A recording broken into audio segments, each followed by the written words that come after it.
เจ้าตั้งหน้ากองเจ้าตั้งหลังกองเจ้าอันมาร่วมจะออกคำอมัดสีปามาจำล้อเลยตั้งจองคำนี้ให้มองตัวหนุ่มกว่าที่คำนี้มาเคาะกองปูตวงให้ได้เสียจอมอยู่จอมเงียบของฝาชีกองปูตวงเขาปล้อง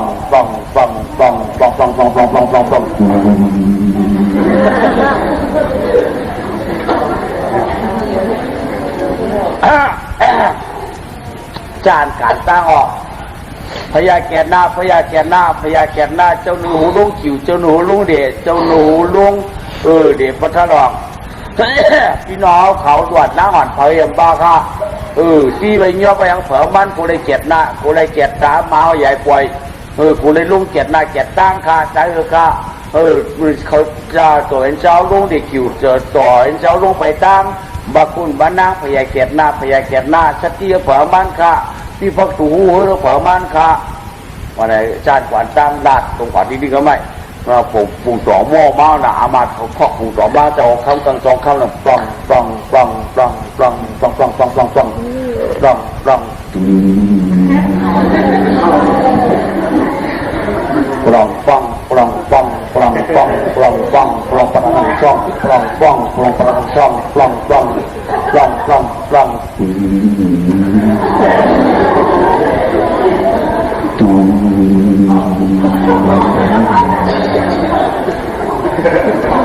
ไหวเอาดิไหวอ่ะจองคำบนดึงไหวเอาเยอะ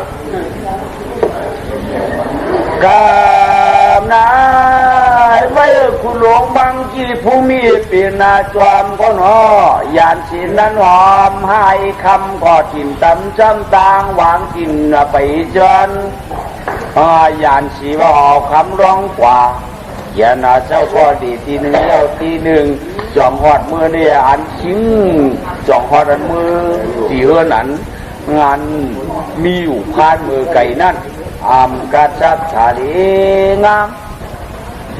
มังมาอย่าจะแกนเจ้าพ่อจงเลยเท้ากว่าที่อันอื่นนั้นมีพานนั้นนางรัดมันอย่าดีงามเย้าจานาสัมคุณดีคุณนาดีมีโอภาน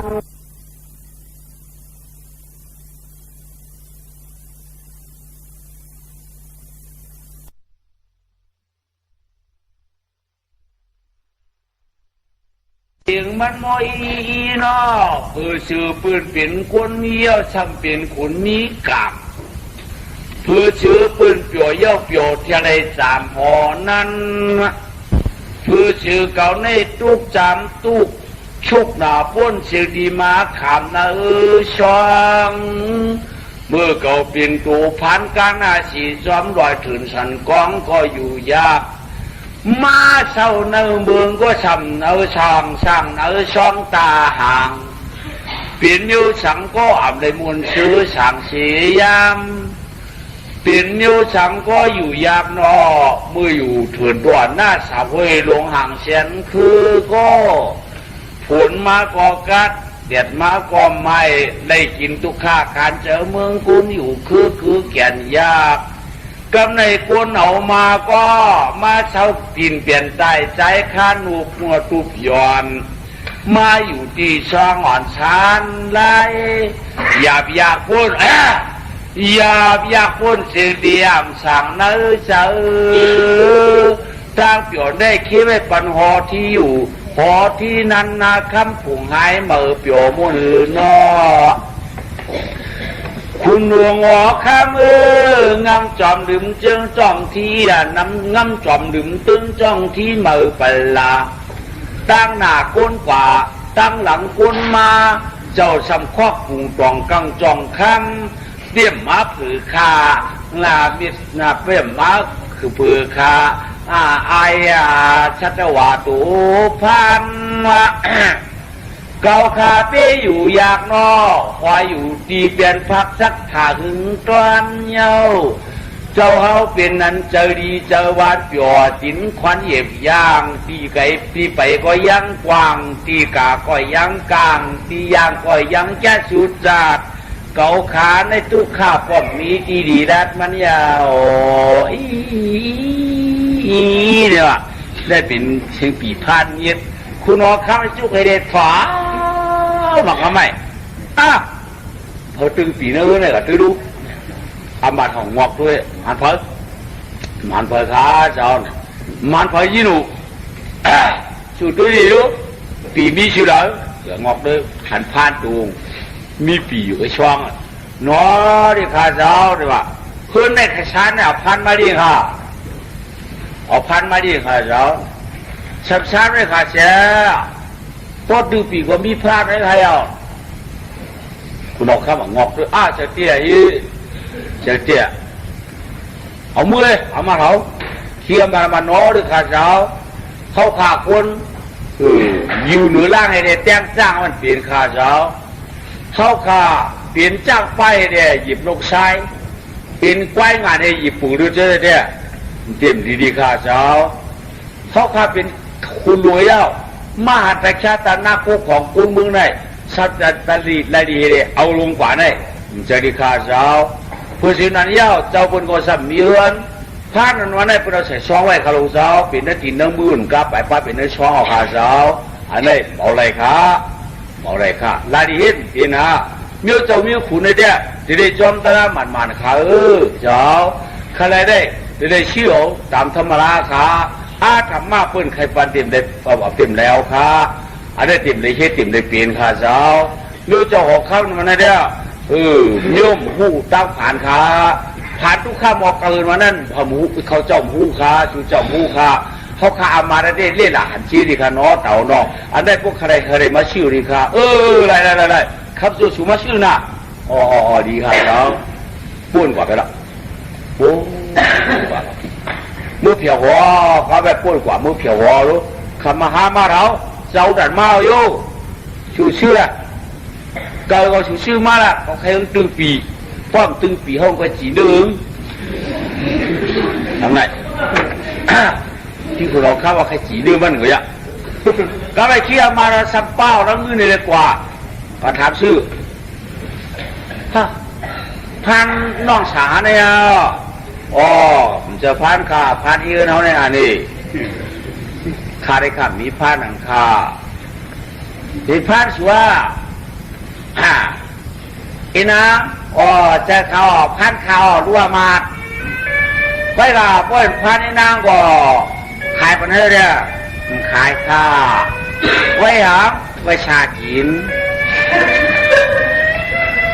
เช้าขายแล้วขายข้าไว้ปิ้งกิน30ขายแล้วขายข้าไว้หลามกินปากขายแล้วขายข้าไว้จอกกินถ้าปากขายแล้วถ้าปากขายข้าไว้ชาไว้หลามไว้จอกกินก็ก็ขายพอถึงเฮียงก็ขายพวกใครขายเต้ๆล่ะแต่ขายเต็มขายคาลุงว่ามากสังว่าชิบชูเจ้าใครไกลค้าช้าก็ชูเจ้าใครเนื้อเรียกเนื้อใครเนี่ยที่เนื้อเรียกเนื้อชูเจ้ามือเนื้อวัวเนื้อไก่มาเรียกใครเนี่ยอันนั้นก็เนื้อไก่เนื้อหมูมาเรียกใครเนี่ยตานหือละตานก็หัวก็โป้ให้พาทำทีมันเป็นประตูอย่างอื่นทีมือมองไอ้หาขานื้อก็หูพานั่นไม่มองขนาดการเคี่ยวมาเขาก็มาปัดเอาดูเขาการได้บอกหักขันบอกใจยังไงวะดูคนกูฟังแล้วมันเงือหนาสังไข่เฮียงขึ้นเลยชื่อกี่รู้มันเลยกินก็กว่าสวรรค์นู่นเรียกเนื้อได้ผมมาปัดดูว่าไม่เรียกเขาตัดก็หูพานมาดูสมาเฮียนได้ไงตอนจะทุกจากคนไหนคนไหนผมจะสุดก้องมันตื่นมาเลยนั่นน่ะป้อมจะถูกก้องกับมันตื่นเห็นเลยป้อมแม่ก็มันตื่นแม่นั่นเคยชุ่มที่เดือนน่ะได้แม่ก็ผ่านมันรู้อะไรขายได้เฮียงนึงเนาะชื่อกินไม่ได้ช่วยกูบอกนี่เนื้อเปียก2จ้อยหรอกูบอกเดี๋ยวเวลาจ้อยกินตัวตายมันต้องเสียนั่นแหละเนื้อกูเนื้อแต่ได้ตัดหูพานคือไงเอามือมาเปิดเอามือกันได้เอามือกี่หัวจอข้ามนั้นเนาะใส่ตึงปีก็ตึงปีมาละเมื่อวันเนี่ยมือเขากราบมันก็มาตึงเนี่ยเขาเจอมาเสียกูก็ถามตึงไว้ป้อมตึงเหี้ยเลยทุบเลยจีเลยติ้งเลยนี่นะไม่จะบอกคำก่อสร้างอะไรกันไหนก็ยังเรียกกับไปตุกี้หวานทำยินว่ะ ปืนวางนี่น่ะอาศักชิบกบไปดูถ้าเถียงเนื้อตัวในล้วนว่าเลี้ยนของน้องมาลูกเคยขอมาเนี่ยมาหาหอปอเอียงป้าพายอีเนาะดูยังเตี้ยใครไล่มาเคยเอาก่อนเมื่อก่อนเมื่อหันเมื่อวานนั้นตึงปีเมื่อว่าเผื่อมากไอ้หัวนั้นมันตึงได้ค่อนขาเดี๋ยวก็ยังป้อกินก็เลยมั้งมันหมดตึงเตี้ยพ่อไปยินได้ว่าเจอมันไว้กับมึงตึงที่กับหันยินเสียงไว้กับผมงอกเรื่องมีเผยมีมันในนั้นทั้งปีเลยอยู่ด้วยกันตรงนั้นเอาเมื่อมดนะพ่อเนาะเบื่อทั้งปีทั้งตัวเอาเมื่อเอาเมื่อเรียนทั้งวันเลยเอาเมื่อเนื้อหัวเลี้ยงดีแก่ครับนายโอ้พอมือเลี้ยงมานั่งปล่อยออกช่องไอ้ปั่นเล็ดจอกของหยิดก้นหยิดขั้นหยิดขึ้นหยิดมือมันก็ไม่เลียดเชียวก็ไม่จอกกว่าจอกมาจอกกว่าจอกมาเลี้ยงกูวันอาศักนางก็ใหญ่มา11 12มา13 14มากกว่าใหญ่กว่าแล้วทหารมาพอบัดสีว่ารู้ชื่อได้หนอถือมา14 15มาใหญ่มาที่ยองถือมา16 17มาล่ะผ่านก็ใหญ่จอมมันอ่ะผ่านก็ใหญ่จอมมันอะไม่พอมันอาศักนางอะไรมา16 17มาได้ออกผ่านก็เจอล้วนเจอชื่อจอกกะจอกมาหนุ่มเขียนนางจอกกะจอกมากับวันหูนางติดเดียนเห็นไหมนะก็ได้จอกกะจอกมาหนุ่มนางเห็นไหมคนหนุ่มเอาชุบจับติดตัวเห็นไหมนะแล้วนางก็ว่ามันเนาะว่ากะพันตั้งเฮ็ดมาเปียแฉนซานก็ปล่อยหมื่นกูนมึงทุ่งของกลางบนเปียวะพอตั้งเฮ็ดมาเตรียมง่ายตัวพอตัดมือยืนกวนใจหมอยักษ์หมอยายกวายกับพานบ่มีเก่าได้พอได้กินเนื้อมันเมากาดยาวสังจึงบ่จังรัดการอยู่ในมือเปลี่ยนกวนได้แก่หน้าปุ่นสีชื่อเปียวนางได้จมลงจมลางในจิมาเป็นพานก็เป็นกวนเนาะพานขุนนวลแดงก็ยินอย่างจอมมาล้อมตัวอื่นนำได้เพราะขุมคอละเกียนเพราะจังที่พร้อมเลยยักตัวพานอ่อนเก่าเจ้ามาในสางชื่อว่าเป็นมนุษย์ชาติเจ็ดจางก็ทางเป็นยอดผู้เงาเก่าเนี่ยมันหมกพกนวมล่ะมันหมดจุดเกี่ยวคุบหูนั่นน่ะเป็นไงกันไหนพอดึกมากอะไรมันมาตึงปีมันอ่ะก็ไม่มาตึงปีมันน่ะนาวนอนเดินพานไอ้ใบหนอกลูกมาตึงปีมันอ่ะไม่อีดเย็นเจอเย็นคอฮักเขาอ่างปิดเลยนางสั่งเนื้อหอยเนี่ยชื่อปีพานอะไรเนาะอีดเย็นเจอเย็นคว้าพานางพี่นางสั่งนนเสือนางนันวันเสือพี่เห็นไหมวะเฮ้ยมาตึงปีเดือนท่านตึงที่5เนี่ยนางออกงอยด้วยเนี่ยตึกกาบหรือว่าไงโอ้หมูที่นี่วะตีแทงทุกนี่ตีแทงทุกนี่วะมาจื้อว่าพันบ้านได้เตี้ยมจังใครเยาวะน้ำไหนเยาวะลองฮักลองเปียงอ่อนเดี๋ยวจุดปุ่นจากคันเคียงให้ได้คือมอสิที่เป็นจอมมันคือน้ำมีเม็ดตาคือหน้าหาปากเช้าเปียกให้ได้ฮักมันหัวมันเปียงมันอย่างนั้นมันมักวักเงาต่อไปข้างกามันดีกว่าตายว่าข้างกู้ชมดีกว่าเธอยืดเจอเกี่ยวกับปีไอ้พานนี่นะนี่มันเนาะ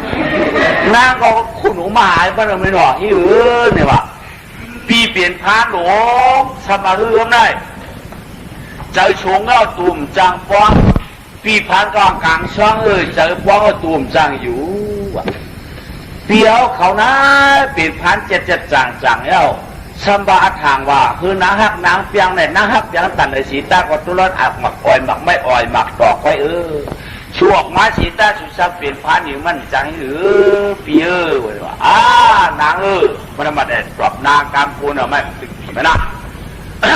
เขาปีได้เพราะอาชาเขาพอได้18 ปีในยาวจัดกว่าได้ปีเปลี่ยนกวนเปลี่ยนกวนเท่าใครกินเนื้อพันกับเขาใครกินเนื้อสมปันกับเขาเมื่อเขาเปลี่ยนกวนเท่าซับยกกาตั้งปีนั่นแหละเอาตายกว่าซ้ำกันได้เปลี่ยนพานไปกินน้ำนมพานตัวโคตรรวมยาวไว้กับจะได้อาศักปีได้18ได้ออกขับกุนได้ออกขับพานได้เปลี่ยนกุนได้ซ้ำบ่เขาได้ออกขับพานได้เปลี่ยนกุนได้คนผู้ใครเอาจริงได้ฮักปีมันมาเลยเขาออกหนีชูพวกเดียวใครหันได้คนเอาปืนขายได้เพชรถึงตัวก็เต็มปีมเพราะรถเกี่ยวคอเขาตีออกขับพาเอาหนีชูป้อมเกี่ยวก้มขับออกในการนั้นยาวนางเอาสีวังสตางออกไปแก่นางปีกัมพูตูบาตาสำเรียมมันจะออกขับเช่นนั้นเช่นไหนพวกป้าคำนี้ตัวสูงนางสำที่ผู้รองโหดตาตัวหมดตึงเปลี่ยนกว่ายังทำสีเลือเขาพวกกับเขาออกขับพาเอาไหนพวกนั้นที่ปีนกู้ไหนมันสำเรียมยุ่มเจอเขาน้องยิงก่อนเราสัมติว่าอับเจ็บจากขังนั่นยิงเก่าสัมเชตีเจียวตายอันนี้เนี่ยทอมออกไหลผสมเกี่ยวเขาที่หนังเกี่ยวข้าปีนี้ก็ย่าปีนก็อยากออกไก่จูมยังมีขนาดเกี่ยวค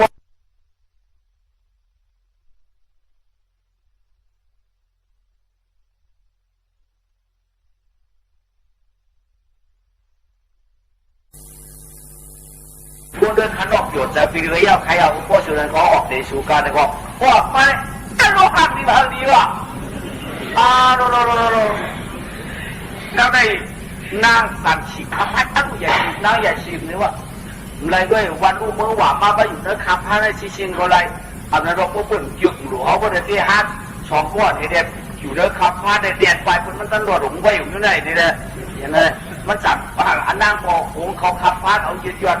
พวกตาผู้เอียดเลยถุงมัดจอกปากไปเมื่อนอนเลยเหรอเมื่อนอนเลยนอนเลยเหรอเอาอยู่ในขับพัดนานนี่เนาะอย่าปีไรขึ้นขับมันเข้าตู้พันอย่าปีไรขึ้นเข้าเนื้อขับตู้พันกัดโดลางงานคนเนี้ยมันมีมันนี่มันเนาะกัดหนาอย่าเขาขับพันที่ดังนั่นอื่นดีกว่าทางหน่อยเอาขับเมื่อนอนในลูกก็ได้นอนในลูกนอนในลูกพอเมื่อเดียวมาเขาขับพันจอกป่าจอกมาคำมานางจิตบอกเอาพันออกถอกขับพันนั้นแจกนอนได้รู้ฟังเบาเลยเรียนเลยเจี๊ยตื่นไปเจี๊ยวันดังน่าเนี่ยอันมันแจ่มมันโพชาเนี่ยใครดึงมากันแน่อันหนาวแจ่มหนาวหน้าเช้าใครปืนเนี่ยกันแน่มันหนุดกระดาวลูกชาวเมสพักชมมันจับปีกก็เลยนอเขาได้ใจหลากเขาได้อยากเลื่อนแต่ก็โพชาหน้าก็โพจืดเลยกันแน่ที่นั่นเองงานคือมันได้เป็นบ้านเก่าก็ได้แล้วอันเป็นกูเรศตัวเก๊กเขาพักเขาชัดตักก็ได้เจ้านางอะไรกูบอกได้กินข้าวหวานพักข้าวหวาน1 ปอก 1 หวานไว้ดอกเดือนบุรีได้ยอดช่องหวาน3 บาทนั้นได้เปลี่ยนอย่างเดี๋ยวว่ากินน้ำแก้หังขยอมกากินน้ำปีน้ำเนื้อในเนี่ยได้เมื่อเราจะออกข้างหน้าวัดที่อุมุนพูเจ้าปานังเหนือเมืองเปิดละกวยอาการลุงยิงเจ้าไปเปลืองกันลอยเอาสักเป็นฟังน้อยก็มีหมดมงเลยละเงาลุงยิงเจ้าในตีริงลึงกับกินเงี้ยเงี้ยวอามูเป็นนาสังลาบลาก็คือมันไก่เงี้ยเสียงยังเขียนหุยค่าพ่อมาดูพ่อมาเอาน้าให้ฝึกก็ทันหนอเกียมก็โคตรขวางด้วยตื่นมาแข่งไว้โค้ไปไหมอันใครแจ้งใครจอยของมันบ่มีอันตื่นมัน2 เดือนมันแคบหนาลูกหนอ2 ย้อนนี่หนังจะจืดดีหนาลูกในห้อยให้ฝึกไว้เดี๋ยวมาเฮ้ยนายอย่างครับพ่อมึงจะลอยบอกกูใจก่อนนะมึงนอนเลยมั้งมีเธอข้าพ่อมีเธอเนี่ยมึงใจเว้ยมันมีหรอมีอย่างข้ามันหนาวข้า หนาวหน้ามือเป็นไงไว้เดี๋ยวว่าเห็นโคยุโคกว่าพักกำเงินว่าพักกำคำว่าชุดเกี่ยวชุดเสียงว่าอยากเมืองกวนใครว่ากูนผมยังมัวยังตีมาไล่เดี๋ยวได้มากล่าวโคตรแจ้งก็เลยมานักเอ็ดตอนนี้ตาซื่อๆแล้วอ๋อ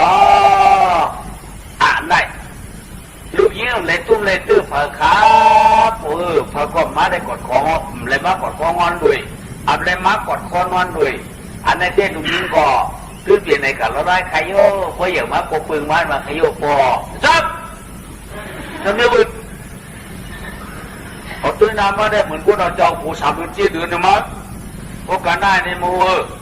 น่าชื่อยื้อป้อมละชื่อเนี่ยหลับอยู่เนื้อคออยู่ได้มือฟุ้งได้วันตับตายมามั้งนะวันตายมาพักซ้อมมาก่อนมีไว้อ่ะอ๋อเดี๋ยวอย่างนี้พักซ้อมค่ะพาเลยเอามาตายกินพักซาเอาพันนี่เนี่ยมือกี่เด้ออ๋อเดี๋ยวค่ะไปกล่าวตายกองมือฟุ้งไว้เอาตายค่ะนะพวกขันมือในเตี้ยดูยิงจ้องปัดหัวก่อนใครเอามือได้แปลตาย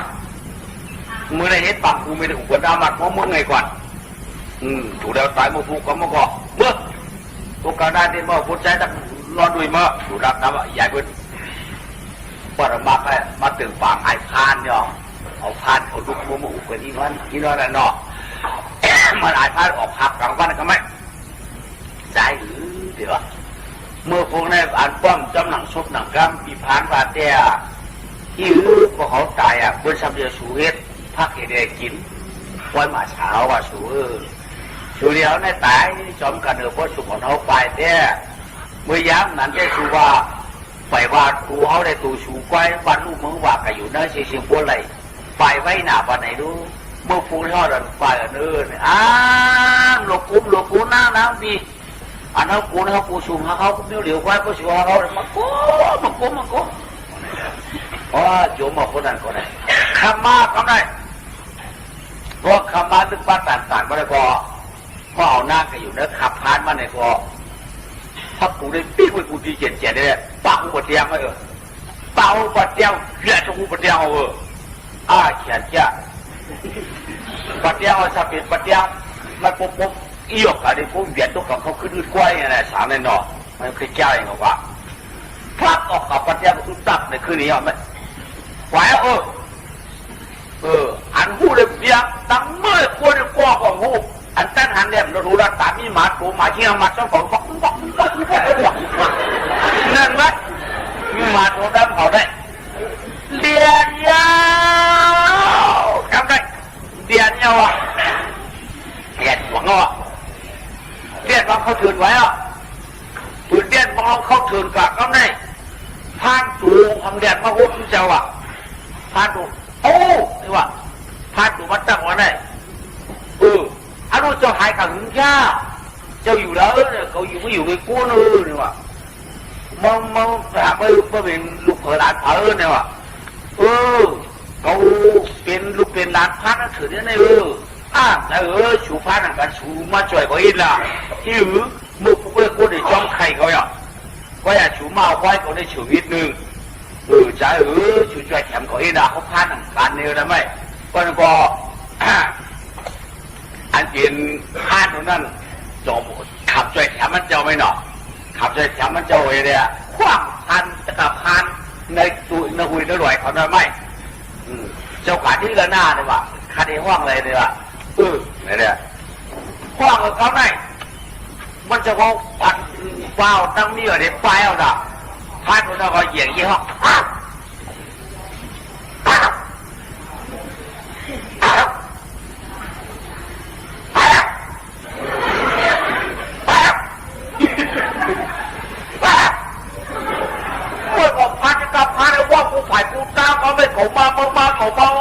กินไว้อะไรกินไว้กับพวกกระพงโอ้ยกระพงคือด้วยกระพงจ้องตับกระพงสังหัวกระพงจ้องป่าช้างกระพงจ้องป่าหูกระพงป่าลูกกระพงกินไว้จะเชื่อไหมเดี๋ยวกับใครก็มีหันเดียวเนาะมือเดียงมาไปเกาอีก กินพานไหมมันนำสร้างกินเขาหรอว่าเป็นลูกอีเขาก็ไล่กว่า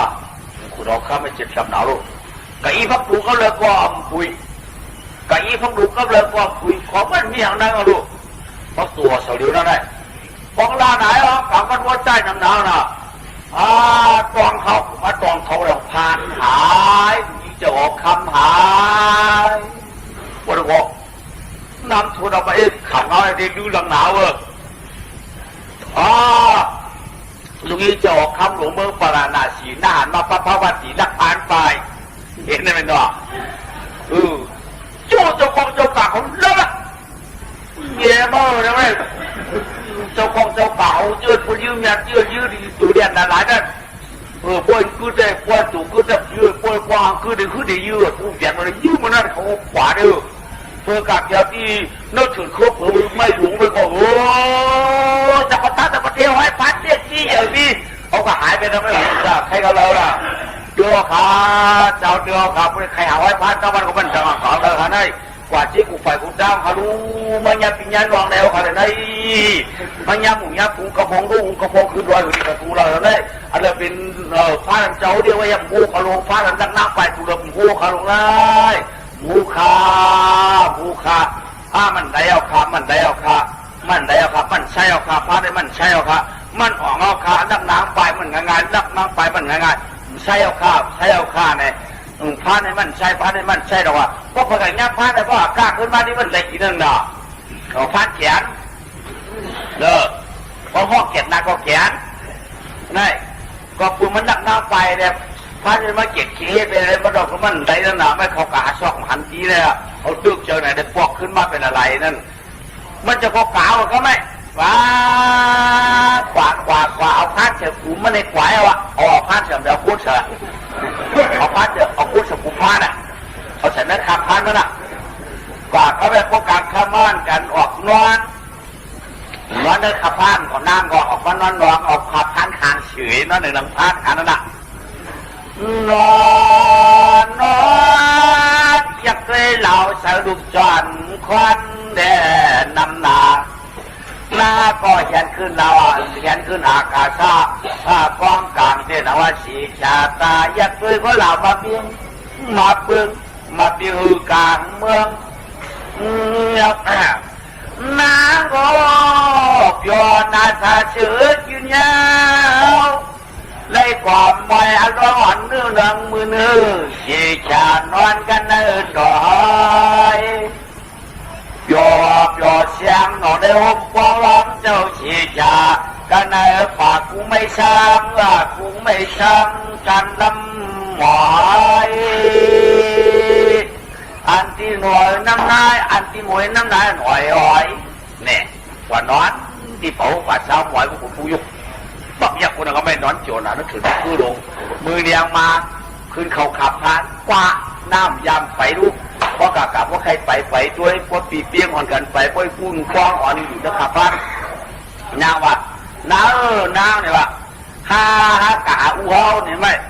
เขามีอูเนี่ยว่าอูเปียกเขาเป็นพาค่ากะว่าขาอูพานก็ข้ามจะหัวเป็นยาชีเนี่ยไหมเขาต้องตีอยู่ในอ่อนนางขวาปัดมือเผียวดียาชีได้ก็ได้มือเผียวยาชีมันก็หลอกขับพานมาหน่อยขับผมมีคืนมือมือใบไหมว้าน่ะย้อนก็จะความจ้านอยาชีมึนตาดูเป็นเผอเนี่ยเป็นลูกปัวเขาก็มีลูกปัวนี่ปล่อยก็มีก็หมอมีพวกนี้ก็มีดูอย่างไรพวกเราเป็นลูกก็เป็นยิงนะคนใจนี่เป็นข้าวเขาพอใจนี่เขาเขาตั้งเมื่อหันนี่สูเมื่อแล้วล่ะนายอันเนี้ยค่ะมากินน้ำอยู่ปุยเชียวกับเจ้าคู่ในหันนี่ช้ำจับต้องป้าตัวในมันขามาอาชาคาได้ชิดเปียดออกขับเป็นผู้นอกค่ะจากที่เป็นลูกพานเขานี่ได้ชักเสียงนี่ได้เขานี่ดูออกมาชูเนี่ยขับพานเอาในชงออกมาเนี่ยขึ้นเขาเนี่ยไปนี่ดูขึ้นมาเขาขับไปเนี่ยอย่าเสียงยุ่ง สังขาราตราช่างขาราเดียอยู่กับโยมมาป่ายมีลูกพานอน